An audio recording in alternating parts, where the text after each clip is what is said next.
that you ought to be concerned with. Moolah! You don't know how you're supposed to earn it, or what to do with it, or how to keep it. You're a freak with a dark, shameful secret. But you're not the only one. Get your hidden financial fears with a blast of sun. Now your healing has begun. It's Bad with Money with Gabe S. Done. Hello and welcome to Bad with Money, a show about finances and feelings where the world's burning. I'm your host, Gabe Dunn. And with me today, Michelle, do you want to tell my audience who you are and what you do? Because I thought the title was it grabbed me immediately. Sure. My name is Michelle Miele, and I am a CPA. I do taxes and bookkeeping and accounting for small businesses and professionals. And part of it was like, if I don't pay my taxes, am I going to jail? Right? That was like the big thing, which I think once a day. Yeah, taxes can be really scary for a lot of people. And so I guess I'm here to make them a little less scary. And I think that a lot of people avoid their taxes like the plague. They, just ignore them, and they're just afraid of what's going to happen. They don't know what to do. They don't know how to file. They're afraid of owing. Yeah. I mean, keeping track of it is a nightmare. I guess less of a nightmare than when you had to keep all of your receipts in a binder, but still kind of a nightmare. Why do you think we have this idea where it's just the thought of taxes? I'm like, well, I'm going to jail. I think that they did this on purpose. The IRS is supposed to be there to scare you. They want you to be afraid that you might get audited. I actually was on a video call with an IRS agent the other day. It was a webinar, and he specifically said that this was their tactic. They want to scare you so that you file your returns and that you're compliant and you pay your taxes. So that's the whole goal of the IRS. So yes. How often is the average person getting audited? It's not very often. A lot of audits can just be automatic. They can just be a letter. They can just be asking for more information. So an audit might not be this big, scary thing. It might just be like, oh, hey, can we just see this document? I've never heard of this. Okay, so what happens? They send you an email and they're like, hey, we don't have this not an email. They send you in the mail. Hey, we don't have this document. And then I see that and I full-blown panic and I go, I'm going to jail. But it's just a form. What are the levels? Okay, so you can get a letter in the mail. You can get a phone call or a schedule an in-person meeting, or they can come out and see your place of business. And that's the most, I guess, serious audit is when they come out and visit you. But a letter in the mail is just kind of the first step. And, you just need to respond with what they're saying. And sometimes their systems mess up. A lot of the IRS is automated. So when, they're printing out thousands and thousands of letters and sending them to people, some of them are completely wrong. And we just have to tell them that. And so, yeah, it makes people scared for no reason. Yeah. I mean, it's also the IRS could tell me you owe $40,000. And I think there's a version of me in the past that would have been oh no, that's what I owe. And I think now, I'm just getting to the place where I have a lot of medical bills and stuff happening. And I'm just getting to a place where if somebody quotes me something, I don't have to go, I guess that's the only option. It sucks. Cause I remember I was talking about this with a friend that so my dad is almost 80. And when I go visit, he's on the phone all day. And I'm like, what is he doing on the phone? What could you possibly have to do on the phone all day? Cut to yesterday, I have to make some calls and appointments about my insurance and things like that. And it took the whole day. The whole day was me well, what would it cost if I do this? And what will it cost if I do that? And is that place in network? Blah, blah, blah. And I was oh, that's what my dad's doing. He's calling and making sure that he's not getting charged for stuff, I'm sure he got a letter from the IRS that he had to call about or whatever. He doesn't understand why Verizon is billing him. And I was oh my God, I'm 2 seconds away from that. Yes. And getting the IRS on the phone can be such a hassle. So it's not easy to do. A lot of the times you're going to have to just mail a letter in to respond to what they're saying. It's going to take forever. It does. It takes forever. Yes. And like, And it can be months. it could be months. It could be, Yes, okay. it's So months. here's one thing that happened to me. I owed $2,000. I think it was like $2,000. And I had it automatically set up to come out of a business account. I go about my life. I realize day before, I'm like, wait, I closed that business account months ago. I need to switch it, but it's too late. And so they're like, no, it's coming out of that account. And I'm like, well, there's no money in there. Well, first of all, the account didn't exist anymore. So I freaked out and I went to the City National and I was like, we need to reopen my account for like 24 hours. And I don't know, somehow they were able to do that.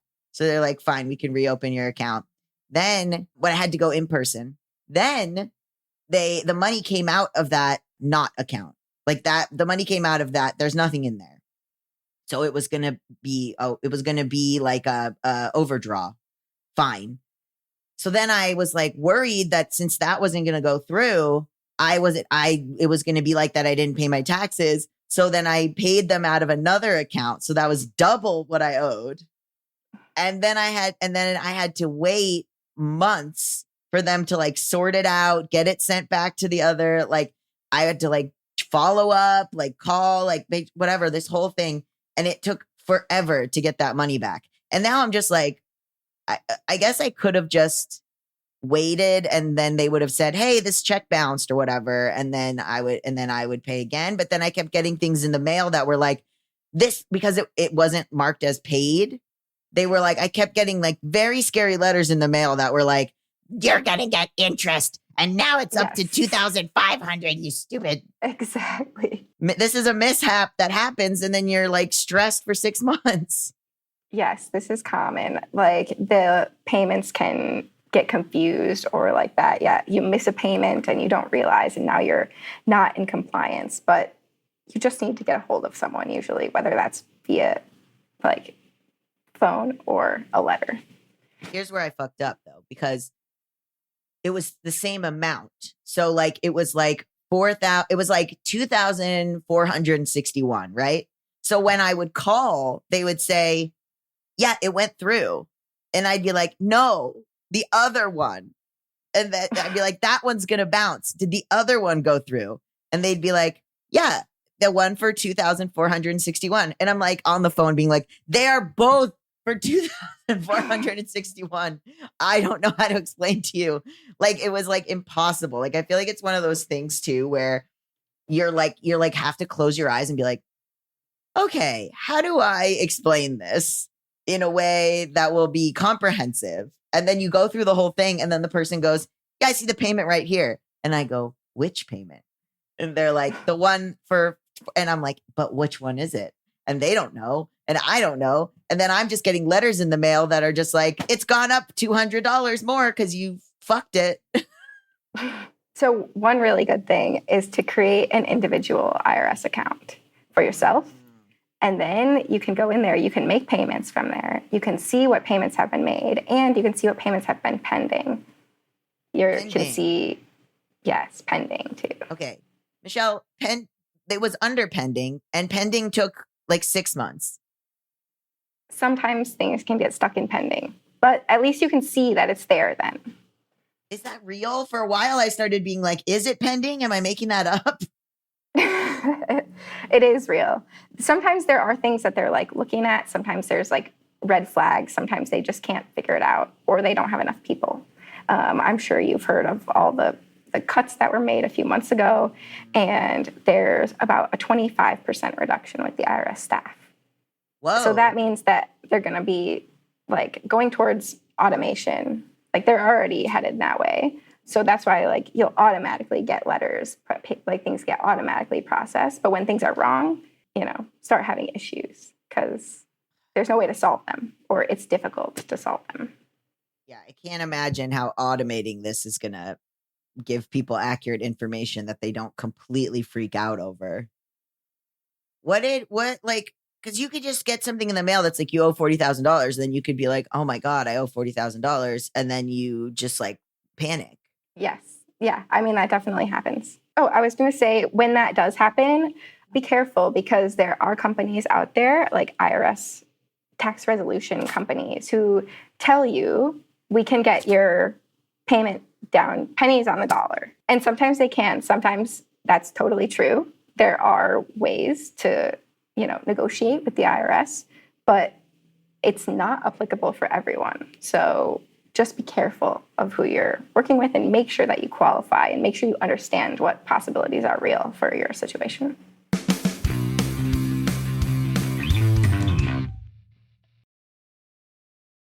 Very recently, I used Indeed to get hired for a part-time job. The employer put their job listing up on Indeed. That's where I found it. I applied through Indeed and I got the job.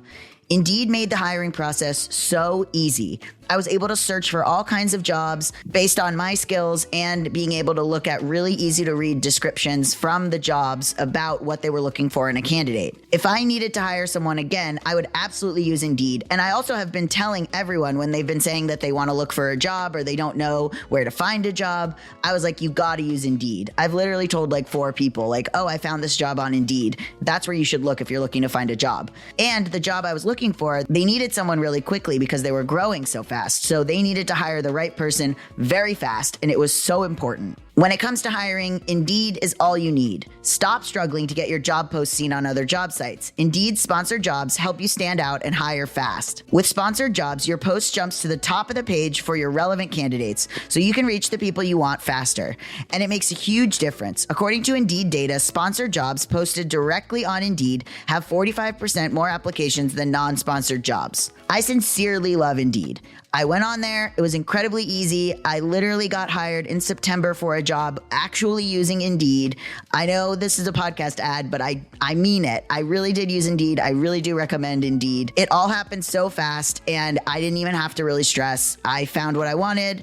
I got the job. Plus, with Indeed sponsored jobs, there are no monthly subscriptions, no long-term contracts, and you only pay for results. How fast is Indeed? In the minute I've been talking to you, 23 hires were made on Indeed, according to Indeed data worldwide. And if you're looking to hire, you need to use Indeed because you'll find people like me. There's no need to wait any longer. Speed up your hiring right now with Indeed. And listeners of this show will get a $75 sponsored job credit to get your jobs more visibility at Indeed.com/badwithmoney. Just go to Indeed.com/badwithmoney right now and support our show by saying you heard about Indeed on this podcast. Indeed.com/badwithmoney. Terms and conditions apply. Hiring, Indeed is all you need. You guys know that I do not own a cold plunge. I'm not waking up at 4 a.m. I don't subscribe to the idea of a guilty pleasure. Everything is just a lovely pleasure. No guilt about that.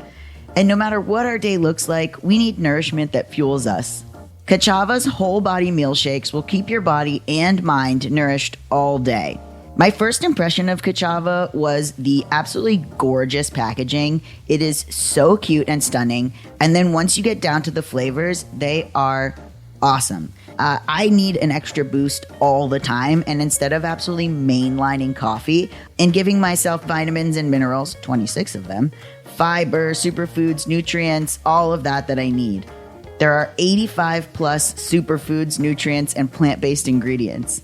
My favorite flavor has got to be probably chai. It's either that or the coconut acai. You can personalize it too. I add frozen fruit like strawberries. I've added peanut butter. Sometimes I'll add my iced coffee to it. It allows me to feel energized and focused. It has all the good stuff your mind and body crave for whole body health. With every 2 scoops of Kachava, you get 85 plus superfoods, nutrients, and plant-based ingredients. No artificial flavors, colors, or sweeteners, non-GMO, no soy, no animal products, no gluten, and no preservatives. You do not have to be vegan to love it. I'm not vegan. Adding more plant-based protein to your diet is a fantastic way to nourish your body. Try Kachava risk-free with their Love It guarantee. Thousands of rave reviews agree you're gonna love it. Fuel your day with Kachava. Go to Kachava.com and use code BADMONEY for 15% off your next order. That's Kachava, Kachava.com, code BADMONEY for 15% off. You set the gold standard for your business. Your website should do the same. Wix puts you at the helm, so you can enjoy the creative freedom of designing your site just the way you want. Want someone to bounce your ideas off? Talk with AI to create a beautiful site together. Whatever your business, manage it from one place and tie it all together with a personalized domain name. Gear up for success with a brand that says you best. You can do it yourself on Wix.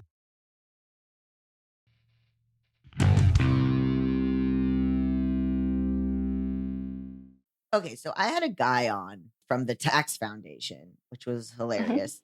And because they lean pretty right wing. And he was talking about, this stuff is so confusing. The IRS is so confusing. We should just get rid of it. We should just have a flat tax and we shouldn't have all these credits. And then eventually he was like, well, criminals are using these credits. And I was like, we have different definitions of criminal. He was like, but people are creating fraud. And I was like, I simply do not care. What is that actually about? Is there a thing where they're going to automate the IRS, but that'll be worse. But then is it needlessly complicated that the US has this kind of system? Yeah, I mean, the needless complication really comes from the big businesses and the lobbying and the rich people who want these specific things to happen. So there's not a lot of people fighting for, I guess, the little guys. And that's why, sure, there's some credits for people, but even your student loan credit, if you make over, I think it's $85,000, then you don't get to take your student loans as a credit. And so I guess, yeah, they're not really designed to help everyone. They're each credit, each deduction is designed to help a specific group of people. So they're not necessarily applied evenly, and helping everyone. What's the difference between a deduction and a credit? That's a good question. Okay, so a deduction, it reduces your income and then you pay tax on what's left over. A credit is a dollar for dollar offset of your tax. So if you get a $500 credit, then you get to pay $500 less in tax. If you get a $500 deduction, then we're just reducing what we have to pay in tax. Oh, okay, interesting. And the things that they're probably going to get rid of a lot of these, like the work opportunity credit or ones that promote diversity or clean cars or anything like that is probably about to get absolutely demolished. Do you think they make the change that we want them to make, or what do you make of those? Sometimes. So the big, beautiful bill that just passed last week. Which, by the way, is going to be my drag name. Nobody steal it. So that does have some provisions for Social Security and taxes on tips, which is what people were hoping for. But they're just written a little bit differently than people expected. So we're still kind of waiting on the clarification of the rules, what they actually meant. It's not super clear yet. Can you say more about that? What does that mean? No taxes on tips. Some people were celebrating it and then other people were like, this is the dumbest thing I've ever seen. Well, so I guess a portion of your tips would not be taxable. But then the question came into play is, what is a tip? Who can get tipped? Can anyone be tipped? Can I start taking tips from clients so that I don't have to pay taxes? So they narrowed it down to specific industries that are usually tipped. But then there was some confusion about, is it just cash tips? Is it credit card tips? Some people think they'll have to pay more because they'll actually have to report their cash tips. We're waiting for the IRS guidance still on exactly how it's going to play out. But there is, I guess, right now, a no tax on tips clause with stipulations, I guess. There's a maximum income, there's a maximum amount, but it's there. I feel like this is an ability to, well, one, I'm shocked something was implemented without a full rundown of every road that could go down and what it could be. I'm not shocked.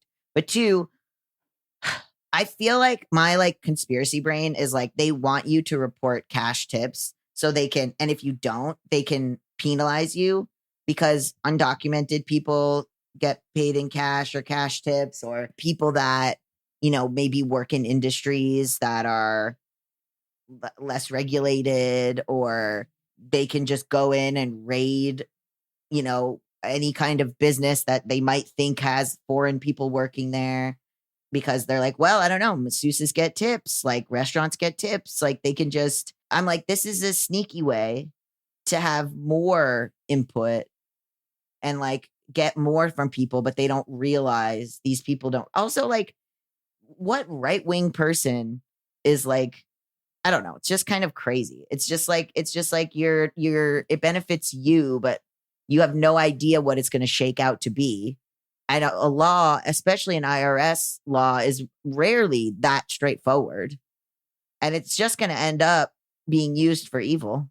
Yes, I've heard of a lot of more conservative people even say that they prefer to pay tips in cash so that the person doesn't have to pay tax, which I think that doesn't go against your patriotism.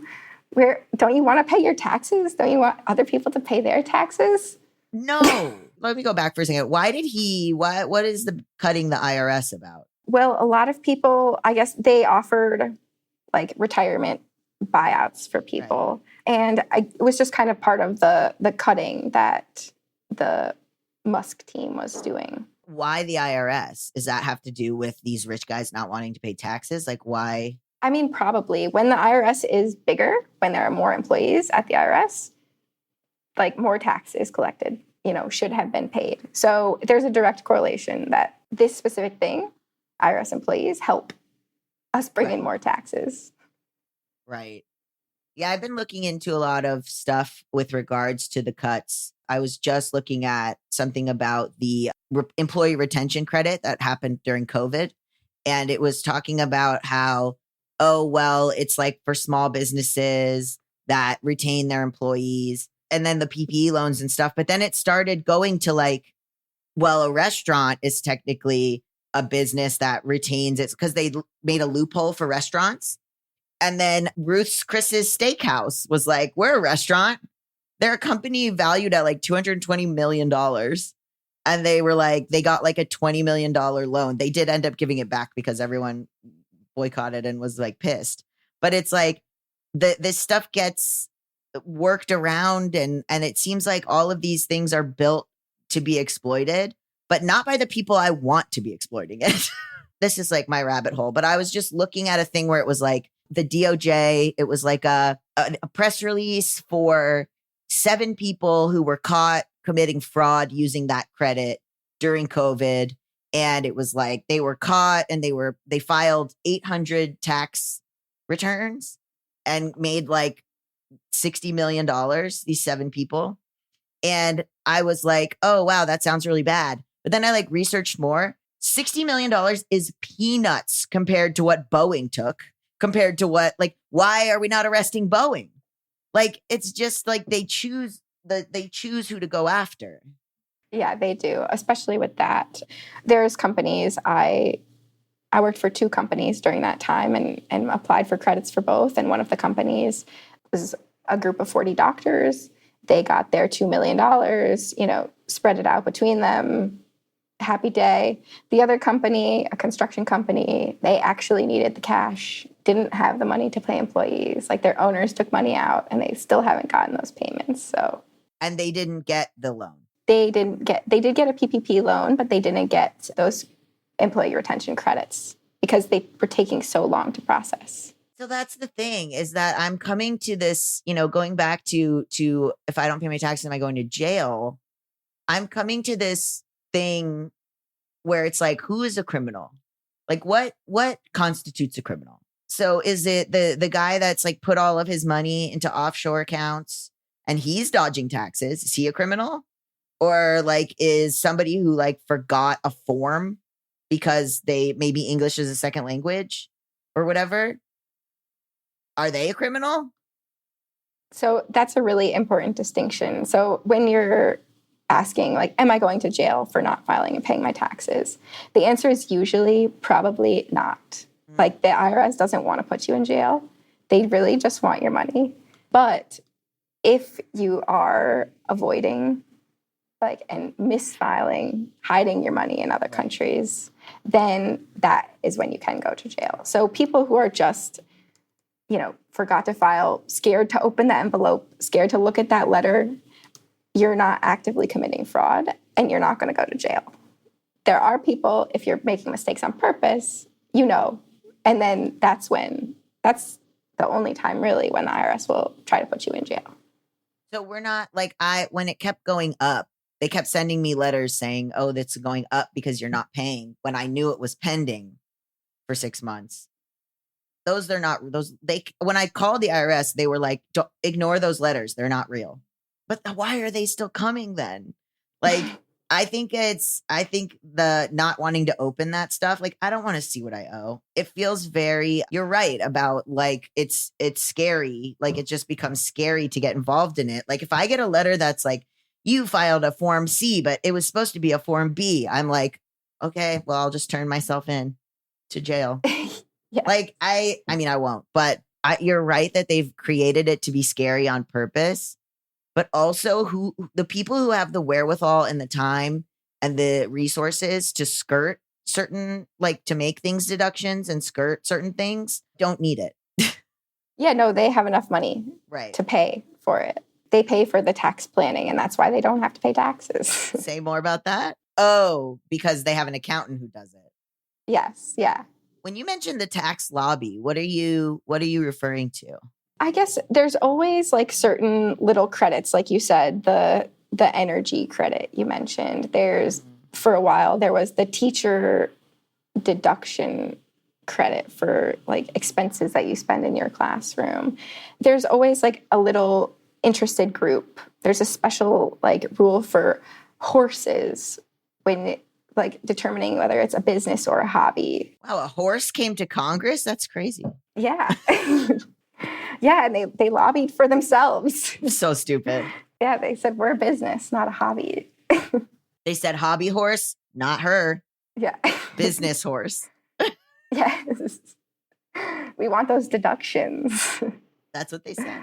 There's just, I guess, specific groups of people that somehow, these little tax laws are made just for them. I mean, just like the tax on tips. I mean, the people that are already not paying tax on tips, just let them not pay tax on tips.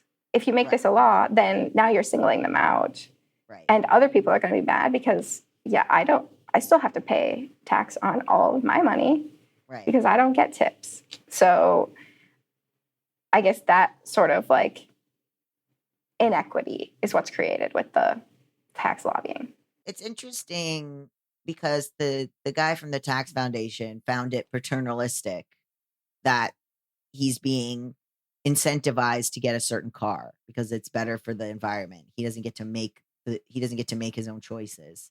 Or why is a Snickers bar considered candy, but a Kit Kat is considered a cake or whatever because of the new, or opposite, something like that. He's all of that's dumb. And it's just behavioral economics. I mean, I was it sounds like behavioral economics, right? It's getting you to do certain things based on what's advantageous.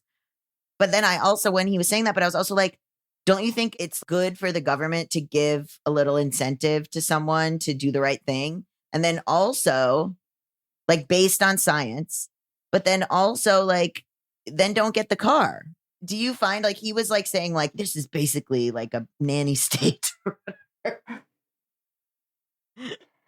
I think it is. I mean, that is what they're trying to do. They're trying to incentivize people or help them in some way with credits. But in a good way. It can be a good way, for sure. Oh, you think in a bad way? No, I think it's a good way. No, the energy credits are good. Yeah. I think. But they're gone, right? He got rid of them from the bill or whatever? They're not gone yet, but they are set to expire. They're running out. Yeah. There's this almost satanic panic fear about people taking advantage of tax credits by having so many kids that they can get all these tax credits, or kind of the welfare queen type of thing. Oh, they're just going to keep doing this bad stuff so they can fraudulently get da-da-da. And like I said earlier, I'm sort of okay, good. That guy wrote off his yacht. What do I care? Yeah, I think with the kids, you get a $2,000 credit. It's not as much as having a kid. It doesn't even barely offset the cost of having a kid. So if you think that's a benefit, that is the wrong path to be taking. They don't think that it's a benefit. They're making up. They've never been in that situation because they're wealthy. And so they're making up they're making up scenarios that are like, and that's how they'll cheat the system is by popping out more kids. And I'm like, do you even live in the real world? Like, what are you talking about? Kids are expensive. You're right, Michelle. Like, it's not like, oh, we're gonna, that'll certainly offset the cost of having kids. Like, you're probably a person who has never had to look at like, oh, what did it cost to go into the hospital?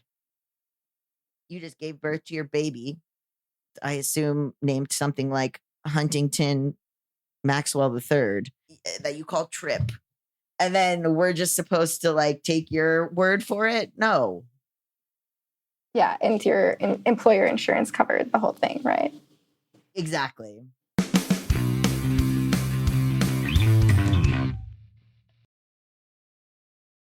Hey guys, Gabe Dunn here. I just want to say that next week we are relaunching this podcast. It is now going to be called 1,000 Natural Shocks, a Bad with Money podcast. So under the umbrella of Bad with Money, but a new show. I hope you'll tune in and share the first episode. It's going to be about our current fascist regime and everything that I'm doing to help fight it and everything that you can do, and we'll share stories. And I want to hear from international people about what they think about it and also what's going on in their countries and what sort of elections or protests or big stories are happening there, but also from your cities in the United States. So please write in to gabeisbadwithmoney@gmail.com. And next week, you'll hear my full explanation of what we're doing. But for now, this is a companion. But for now, there's a companion newsletter at 1000naturalshocks.substack.com. I hope you'll check it out just to get a flavor for what we're going to be doing. And there'll be new interviews that are more radical as I've become even more radicalized. So I hope you'll tune in next week, and I'm really excited for this relaunch, and I'm really excited to go at this hard. So see you soon. Valspar Ultra starts at just $29.98 a gallon. So we've got you covered when your daughter wants to paint her room again after last year's masterpiece of a unicorn mural. Dad, please. Or when you realize that maybe you went too hard on the grayish. I miss color. Or when you were sure you wanted a home gym, but your elliptical is currently hanging your laundry. What about a home office? Shop everything you need for your next phase with Valspar. Available at Lowe's. Price varies by Shein.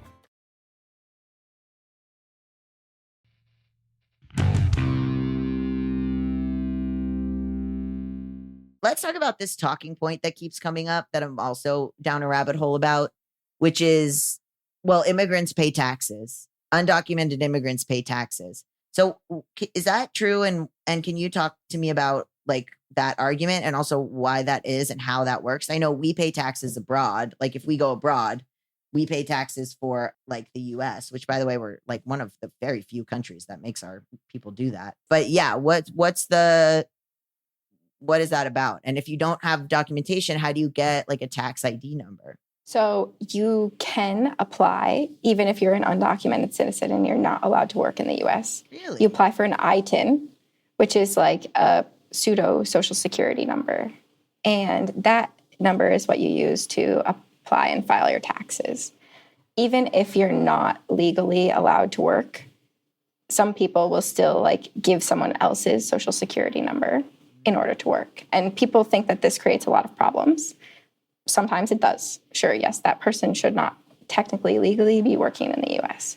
But if they are filing their taxes, there's specifically a place on the tax form where they can tell them, I used this person's social security number. This was actually my income. So apply it to me instead. Oh. And so, yes, undocumented people pay their taxes, even if they're doing things illegally. The IRS makes it so that they can still report what they earned. Why is like, because they still want people to pay taxes, even if you're undocumented. I think people have this idea that undocumented people are like cloaked in the shadows, like living in some sort of like constant, prior, let's say, to the occupation of LA. They're living in some sort of thing where the government doesn't even know they exist. And maybe they don't even have fingerprints or whatever they think of it. When it's like, no, they're just a regular person, like paying, their taxes like through the system. Why doesn't is this a thing that could happen where like the IRS could turn names and numbers over to ICE or to DHS, and then they'll be able to find undocumented immigrants through their ITINs? Yeah, so that's something that I work with someone who applies for ITINs, and originally, typically, it was seen like this is protected, like it's not communicated between the IRS and ICE. But now there's been, I guess, fear that it could be. So if you are filing and paying your taxes like you're supposed to, a lot of times that can even be an argument when you do apply legally. And when you're going through the process, you say, look, I've been filing and paying my taxes. Like I want to be here, I want to be here legally. And so there's a fear definitely now that, that might not be the path anymore. And that is going to cause more undocumented people to just not file taxes at all. Yeah, it's gonna create more fear of like going by the rules, because apparently that puts a target on you. Like if I don't know, part of me is like, let's say you're an undocumented person. I'm like, why am I going to give my information to the government? That's crazy. That's a crazy idea right now. Like Right. I'm not going to willingly walk up there and get an ITIN. I'm laying low. And so then, it's doing the opposite of what they want, which is to have people contributing to this country or paying. Again, I've also totally lost. I mean, I think I've opened my mind, which is like part of why there's going to be a little bit of a rebranding of this show. Taxes aren't real. None of it's real. We made it up. Like, why are we like, oh, but this person deserves to be in our country because they pay taxes. I don't care. I guess the equation of this person is a good person and they deserve to stay in this country with they pay their taxes is sort of butting up. That butts, or what is it called? That bumps for me. Yeah, because are you a bad person if you don't pay your taxes then? Yeah, well, Probably. At a certain level, ask Elon Musk. Like, it's just these people that don't pay their own share of taxes saying, well, they're a drain on our resources here. They're not your resources. You think you're the American government? You're like a guy wearing like a Packers jersey that's like, we won. You weren't part of it. You don't even work here. You don't even work here. This is not for you. What do you care? And also, you've never before looked into what taxes pay for. Like, there's no, what kind of recourse or anything do we have beyond like voting different administrations to be like, I don't want my taxes to bomb Yemen. Is that okay? They'll be like, so sad, too bad. Yeah, that is one thing that I wish you could allocate because, yeah, the military is one of the biggest things that taxes go to, and I'm sure a lot of people would like to maybe support it less. What's like the way to get out of that? It is just like voting for president. Yeah, voting. I mean, start at your local state because, I mean, taxes locally can still be really impactful. Your state taxes, city taxes, sales taxes, property taxes. We've got so many different kinds. Run me through all the kinds. Okay. So we have income taxes. That's what you pay to the IRS. You have state taxes. That's what you pay to each state. Some states don't have them, but some do. And so corporations or individuals can pay those. We have sales taxes. So that's on the goods that you buy when you make a purchase. Not all things are taxed, like food and clothes are not taxed, but mostly everything else is. And then we have property taxes. Those are the taxes that you pay to live in your house. You have payroll taxes. You have your Medicare, your Social Security. And then, like, I guess there's like a unemployment with the state. I'm sure there's more that I'm forgetting about now, but there's a lot of different kinds of taxes. That's the thing is like, okay, I want all of this to be ideally applied correctly. We're running a society. Unfortunately, I'm also like kind of having this moment where I'm like, nobody owns land. What is land ownership? Land is I'm like turning into Pocahontas, not the real one, the one from the Disney movie where she's singing about you think you own the land you stand on. And I'm Yes. like, they do think that, and it's wrong. And so, and again, that movie is not representative of the real Pocahontas, but it's just like, I don't know if we're like overtaxed because it's going to bullshit and it's not like the right people aren't being taxed, or if we're under like we're under taxing. It's just not equitable, I guess, is the whole thing. It's just not equitable. And so how do you fix it? What's the big fix? Like dream fix, idealist fix? I think the idealist fix would be, like a more fair tax system that, I guess, more towards a flat tax. But then also, I think that there should be more credits or deductions for lower income to support those people. So, like, I mean, the sliding scale that we have is good. But then when you get to a certain point, like a certain level of income, and you have enough money to like plan properly and, spend a lot of money so you're not paying taxes, that's kind of where we lose, people and companies, is like those really high income who don't pay any taxes. Yeah, the whole thing is that net worth doesn't equal income. So a lot of these people that don't want to pay taxes, they have the same income as somebody who makes like $30,000 a year, and that's literally all of it. And so they're taxed the same because those people are quote unquote smarter and can just make it so that it goes into stocks or their business or charity, which is a foundation that they coincidentally own / their child runs, Warren Buffett. So, it's just kind of, and I also have talked about on this show that I think it's way more so than the government being paternalistic. I think it's the people that don't want to pay taxes, the wealthy people that are also paternalistic in the sense that they go, well, I want to choose what my money goes to. I don't want it to go to war. They never say that. They say, I want to choose where my money goes to. So I'm going to give it to this nice Christian foundation. And they're like, I did charity. I'm a good person. I chose because I don't know is welfare going to go to some good Christians? We don't know.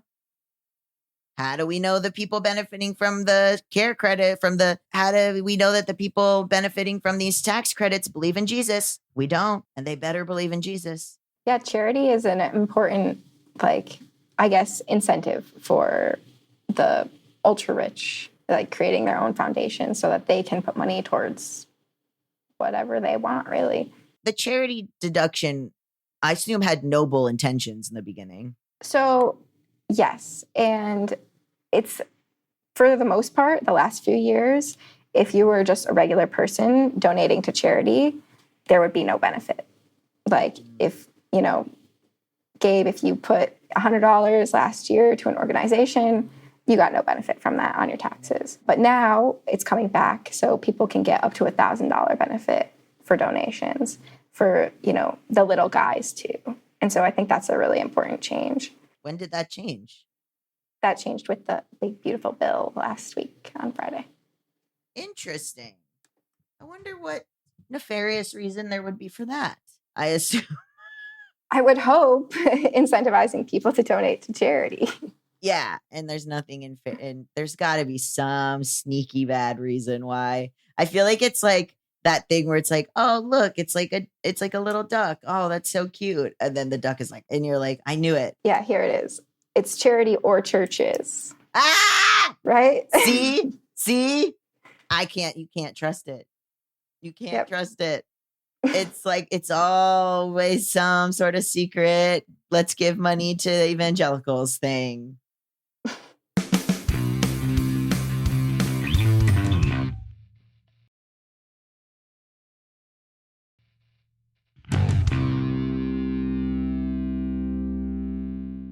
Hot take. I feel like we weren't born to pay taxes I feel like we were born to be in a lovely society where people lifted each other up, and it was absolutely not this at all.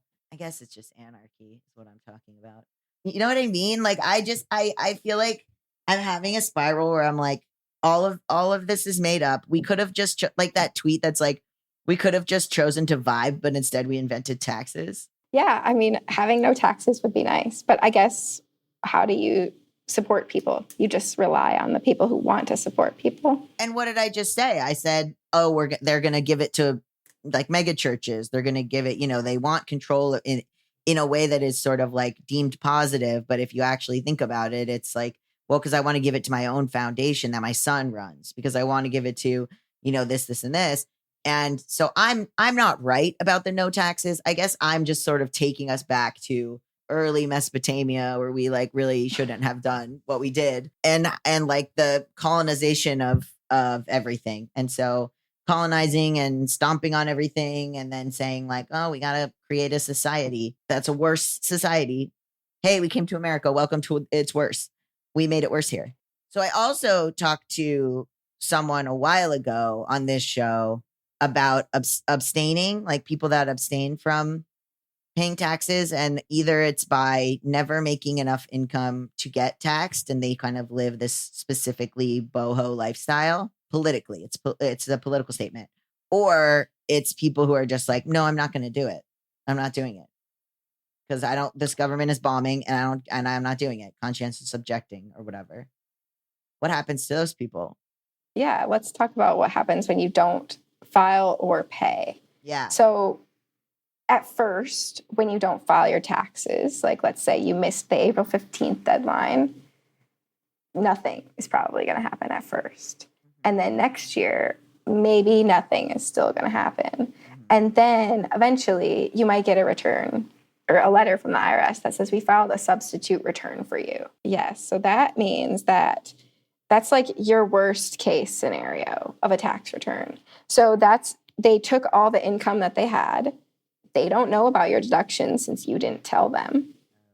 And so now this is the most that you would possibly have to pay. And so then they'll send you the bill associated with your substitute return. And so then you can always go back and tell them, say like, hey, actually, these were my deductions. So the first step is to file. Even if you can't pay, even if you don't want to pay, file your return because there's penalties for not filing.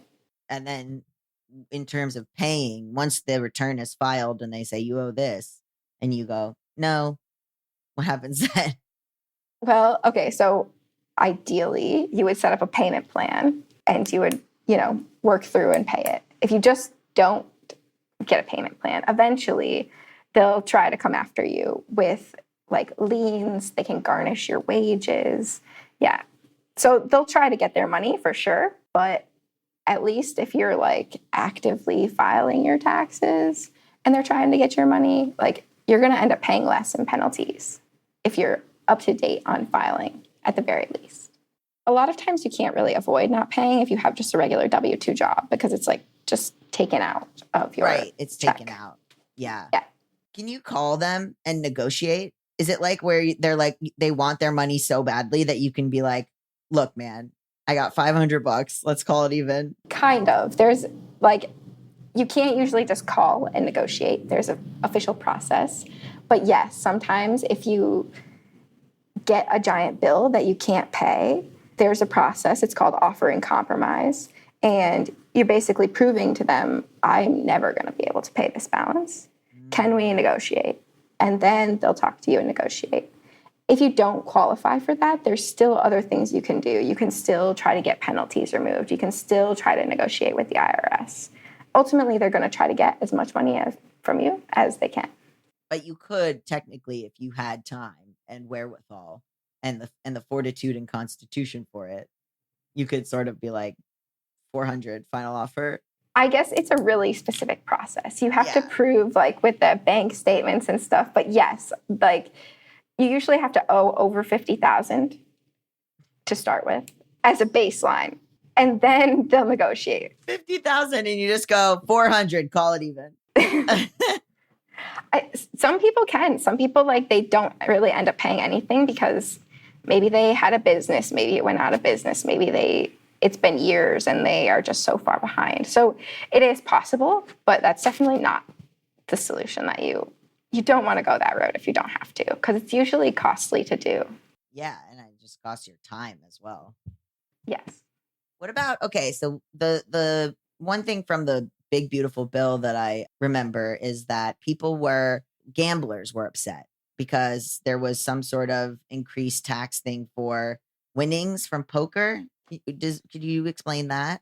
I don't specifically know what it says about gambling, but I do know that a lot of times the IRS sees gambling, they'll look at your income, but not the deductions. And so if you're making money at poker or making money at slots, but like you also lost money, you can't always take those losses. And so, you know, when people are actually breaking even or they're actually losing money and they have to report that they earned something when really overall it was a loss, they feel like that's not really fair. Yeah, I think it was something like that, where that was like made pretty clear. There was something where it's like if you apply to a tournament for $50 and you're in the tournament, they will tax you on the $50. It was something like where they're getting taxed for like pretty much exactly what you said, that they're getting taxed as if they had made the money, but it wasn't money that they walked away with. Yes, exactly. So like the way the rule is like technically written now is like if one day you go into a casino and you lose $10,000 and the next day you walk into a casino and you make $5,000, you'll pay taxes on the $5,000 that you made and not get to deduct the $10,000 that you lost the day before. Right. And what is the benefit to that? To piss off Las Vegas? Yeah, I mean, I think it's kind of just like disincentivizing gambling in general.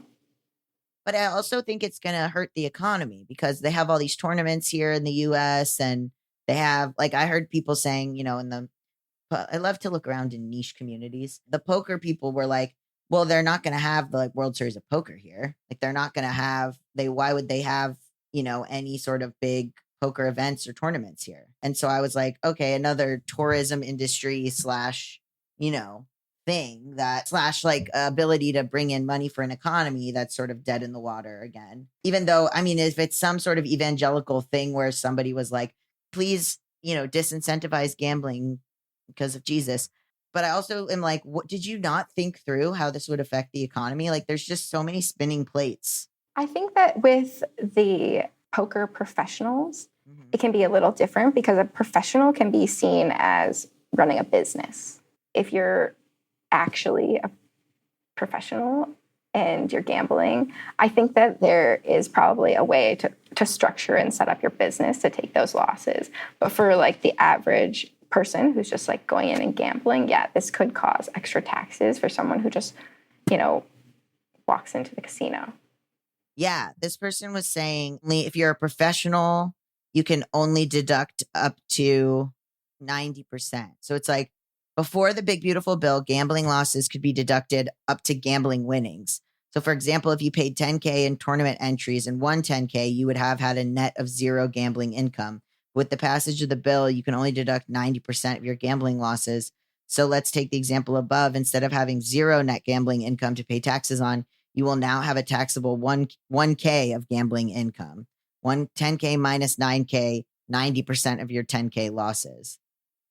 Damn. BBB has made being a professional gambler much riskier if you need to pull an even greater margin of profit to offset the tax implications. Yeah, and that's exactly what it is. Yeah. You're going to have to make more money if you actually want to be profitable. Like there's going to be, you can't call yourself like a professional gambler if you're losing money, I think.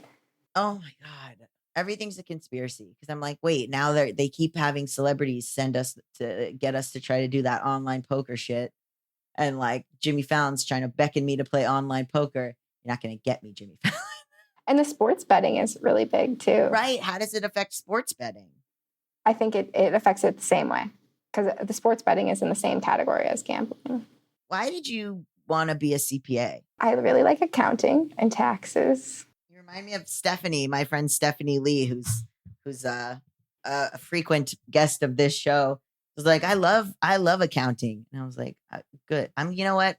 At different strokes. When I was in college, I wanted to do like chemistry or physics. And then I couldn't take the classes that I wanted because I wanted to take bowling with my friends. Sure. So I took an economics class and I was like, this is it. This is it for me. This is everything. So yeah, I love accounting. It's something that a lot of us should just be doing all the time in our lives. Also, I think people think it's hard to do your taxes, even though you're just like one person who like doesn't have that many things, but you roll up to the H&R Block with your like portfolio and you're like, please help.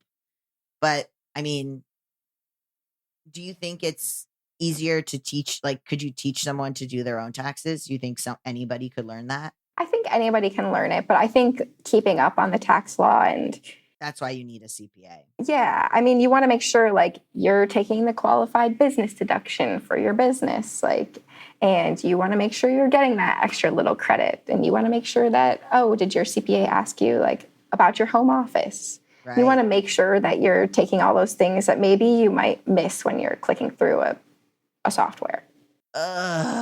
It's all incredibly stressful, but at least we're probably not going to jail.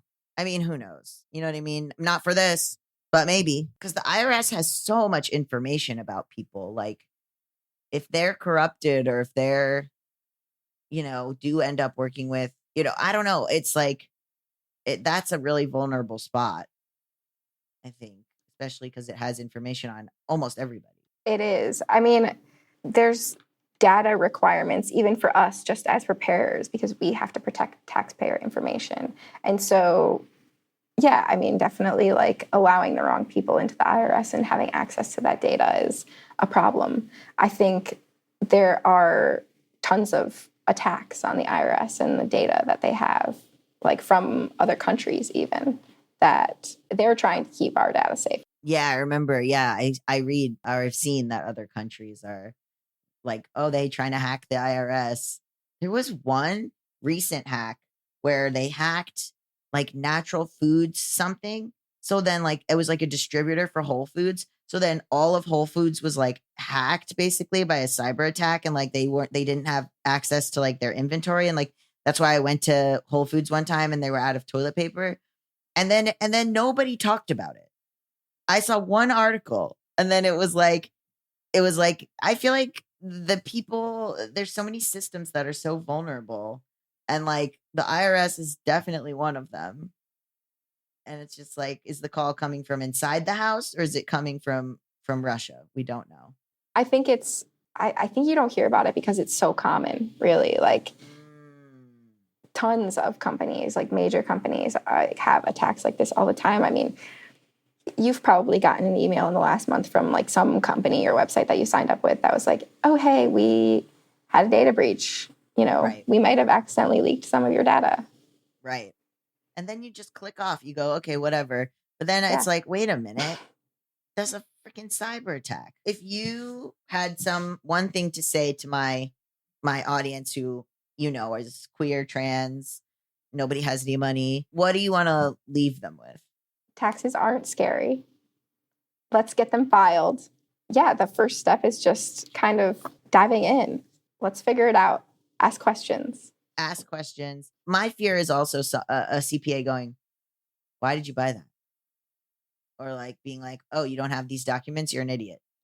Which is like very similar to all other financial stuff. And if somebody does do that, do not make them your CPA. Yeah, if someone does do that, don't make them your CPA. About, I think 75% of CPAs are at or over retirement age. So a lot of them are old. A lot of them, like, they're not going to meet you where you're at. So come find the ones that do. Come find the ones that you can ask questions to that you're not afraid of. We're not scary. And the IRS, we're going to help you, protect you from the IRS. So they're not scary either. And also, I think maybe, listen, guys, you know how it was like everyone's got to become a software engineer in the 2015s. Maybe it's time for everyone to become a CPA. The old crowd is dying. They're opening up. There's probably slots available. They are, yes. But don't try to make ChatGPT your CPA. Jesus Christ. ChatGPT. Please. What did it tell me? I Googled something about myself and like someone that I had on the podcast one time, and AI popped up and it was like, Gabe and so co-host the podcast. And I was like, sure don't. So it's not your friend. It's not your CPA. Stop it. Yes. Well, thank you. Where can my audience find you and your work and more about you and all of that if they want to hire you? Yes, you can find me at dopaperwork.com or on my Instagram, I'm at Director of Paperwork. That's great. That's a great title. Thank you. Well, thank you. Bad with Money with Gabriel S. Dunn is a production of Noted Bisexual, produced by Melisa D. Monts and Diamond MPrint Productions. Edited by Diane Kang, post-production sound by Coco Lorenz, production assistance by Melanie D. Watson, and music by Mike Kaplan, Zach Sherwin, and Jack Dolgen, sung by Sam Barbera. Thank you. Love you. Bye. Hey guys, Gabe Dunn here. I just want to say that next week we are relaunching this podcast. It is now going to be called 1,000 Natural Shocks, a Bad with Money podcast. So under the umbrella of Bad with Money, but a new show. I hope you'll tune in and share the first episode. It's going to be about our current fascist regime and everything that I'm doing to help fight it and everything that you can do. And we'll share stories. And I want to hear from international people about what they think about it and also what's going on in their countries and what sort of elections or protests or big stories are happening there, but also from your cities in the United States. So please write in to gabeisbadwithmoney@gmail.com. And next week, you'll hear my full explanation of what we're doing. But for now, this is a companion. But for now, there's a companion newsletter at 1000naturalshocks.substack.com. I hope you'll check it out just to get a flavor for what we're going to be doing. And there'll be new interviews that are more radical as I've become even more radicalized. So I hope you'll tune in next week. And I'm really excited for this relaunch, and I'm really excited to go at this hard. So see you soon. Running a business can be exhausting. Building your website shouldn't be. With Wix, you can express your ideas, give direction, then leave the heavy lifting to AI. From site creation to branded content and images. Have fun with the details. Customize what you want the way you want. And manage your whole business from a centralized dashboard with expert AI tools. Build, scale, and enjoy the incredible results. You can do it all yourself on Wix.